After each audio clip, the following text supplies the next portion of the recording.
Hey everyone, and welcome back to my channel. It's your girl Decency Apparels. If this is the first time you are coming across my video, you're welcome, and if you're a returning subscriber, you're welcome back. Thank you so much for the care and support.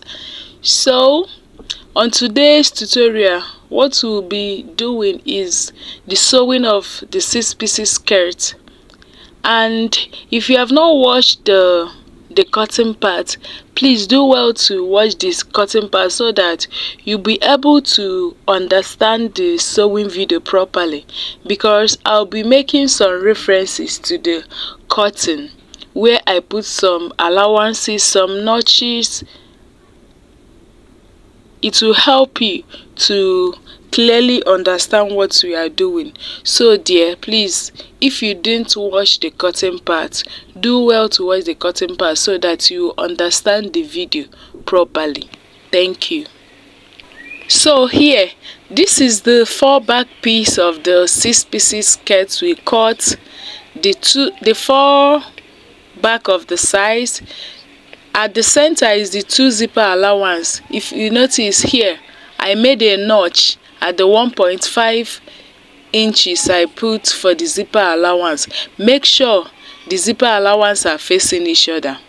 The 2 center parts, make sure that place you put a notch, the zipper allowance, they are facing each other. And then you place the 2 sides at the side of it, one side to the other, then one side of it to the other. And the first thing you do is, after placing it, you join one side of the center back to one side of the side back, and do the same for the other side. You join one part of the center back to one side of the side back.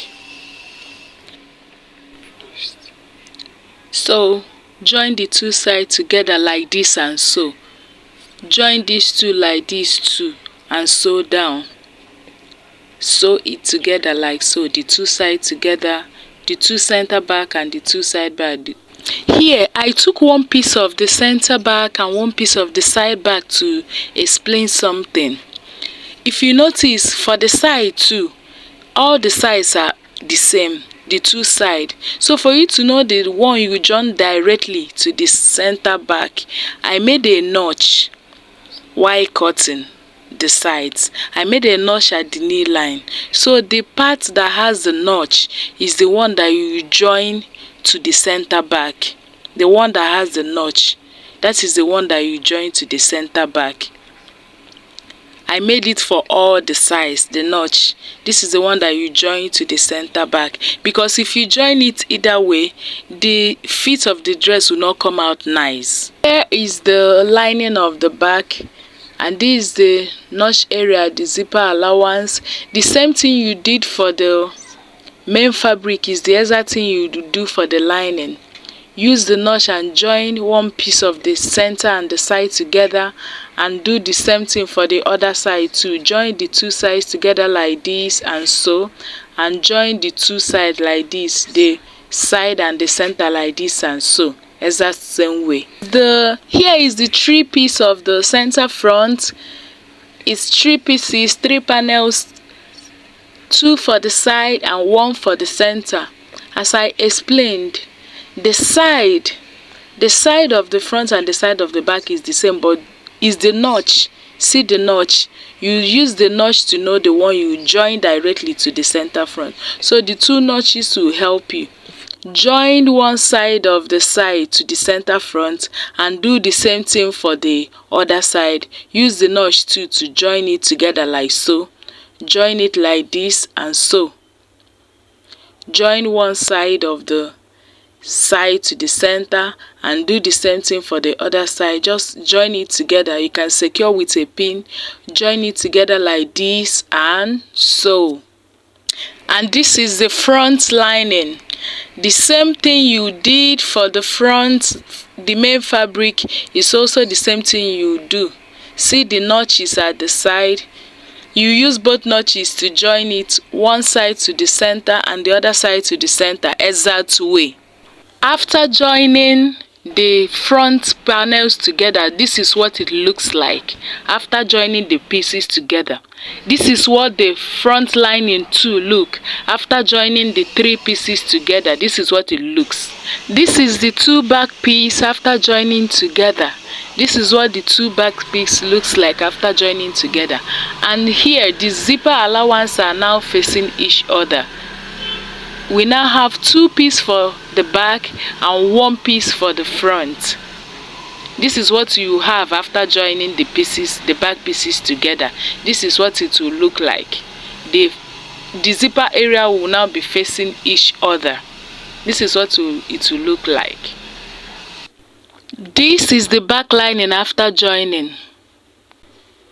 After joining the linings together, before you turn with your lining, there is something else you will do. You bring the lining.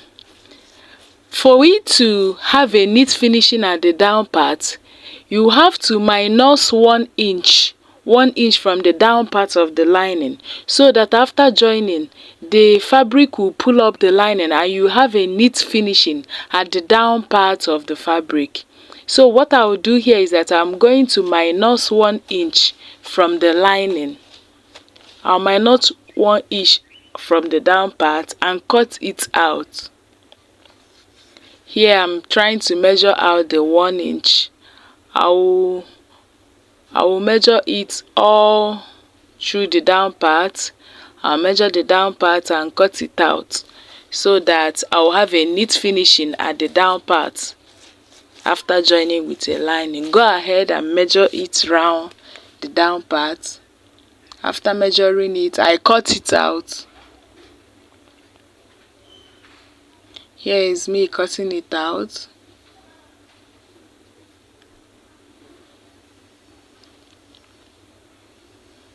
I'm done with cutting it out. And the same thing I did, I used 1 back piece of, I used the back, 1 piece of the back. You know the back is 2 after joining. I use 1 piece to illustrate this. I'll also do it to the other side of the back and also do it at the front part. I will cut out 1 inch.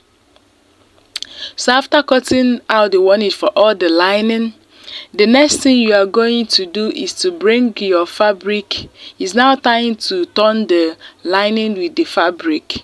So first thing you do is to spread out your fabric. After spreading it out, make sure that the right side is facing up. Then you bring the lining. When you bring the lining, make sure too that the lining, the right side of the lining is facing the right side of the fabric. See, I'll place it here for you to understand what I'm saying. I'm placing the right side of the lining on top of the right side of the main fabric. That is how you place it, so that after turning, everything will come out fine. Then align the lining on top of the fabric properly.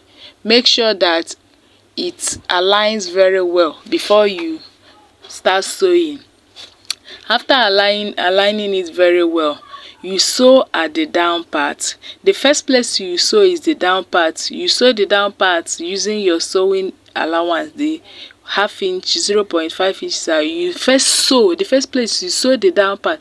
Then after sewing the down part, you pull your lining up. You put the lining off so that the mouth of the tip of the lining and the tip of the main fabric will be touching each other. Then you start from the upper part to sew down. Don't start down to sew up. Start up to sew down, so that the main fabric will pull up the lining by that 1 inch you cut out, and you have a neat finishing at the down part. Do it for the 2 sides. Then you not sew the other part. After sewing the down part and the 2 sides, you use the upper part to turn it out. Then you now hold the upper part with a stitch, but you sew the down part and 2 sides and use the upper part to turn it out. The only place you not sew while turning is the upper part. Here I'm done with turning of the back part, and this is what the back piece looks like after turning. This is the lining part.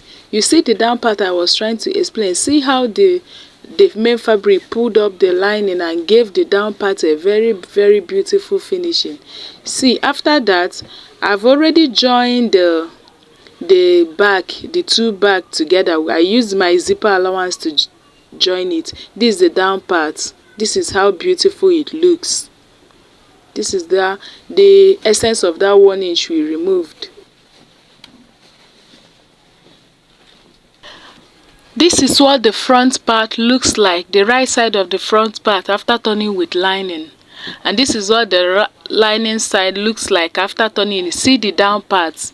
See how it came out. The 1 inch we cut out. See how the fabric pulled it up. This is the full view of the front after turning with lining. This is the full view, how it came out. And this is the lining part of the front view. This is what it looks like. This is the back piece. And if you notice, I already joined the zipper area. I used my 1 inch that is remaining after turning with lining. After turning, I used 1.5 for the zip, and after turning it remained 1 inch, so I use it to sew it down. This is the tail at the side, at the down part. This is what it looks like. The 4 pieces are now together. I'll still attach the zipper. For the zipper area, I use the loose stitch for it.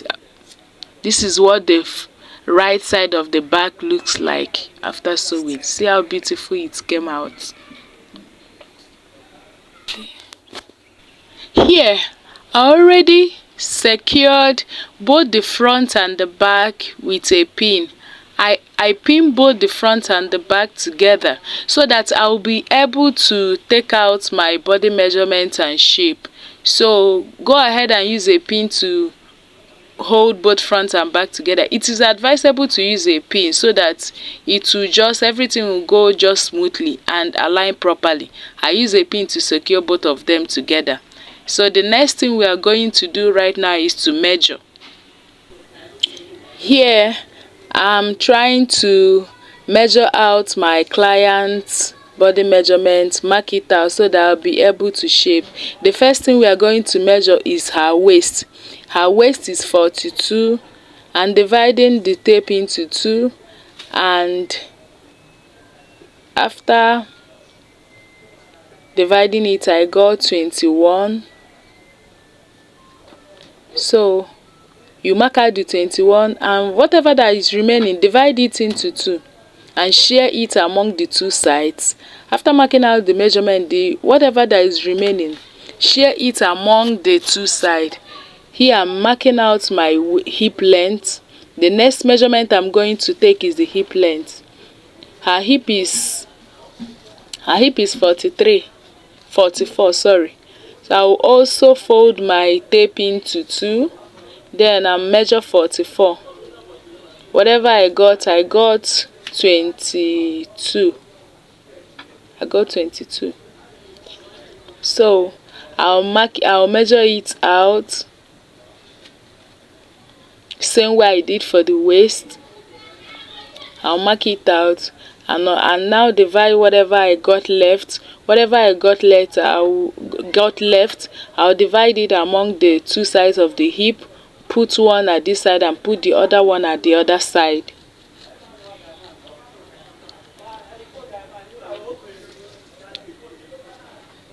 Then the next length I'm going to measure is the knee line. The knee line here I'm using 19 inches, but her initial knee line is 22 inches. I explain it at the cutting video. I'll mark the exact thing I marked at the waist, at the hip, the allowance, because while cutting I already removed some inches at the knee. So I'll mark out the exact thing I marked at the hip line, the sewing allowance. My client actually doesn't want her knee area to be too tight. She says she wants it a bit free.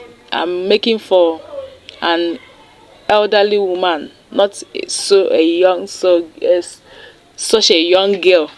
So she doesn't want it to be too tight at the knee area. Now connect your lines together after marking. After marking out your body measurement, connect the 3 lines together.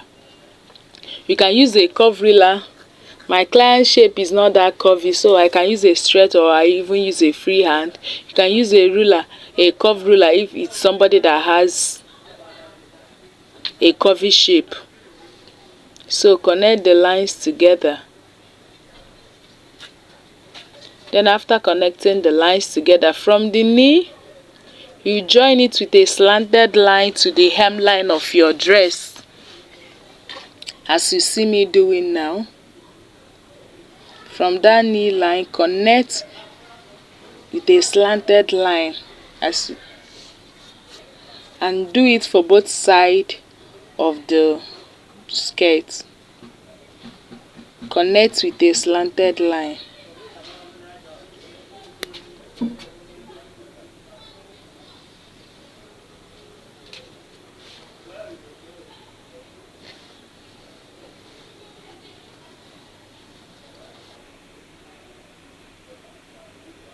So this is the full view after marking out the body measurement. So the next thing we will do now is to go and sew through the line that you marked. I will go over to the machine and sew it and place it on a mannequin so that we'll see the full view of what our skirt looks like. This is what our skirt looks like after sewing. The flare part is actually fuller than this, but because my client is on the larger size, my mannequin is small, so I had to pin the flare a bit at the back so that it will have a perfect fit.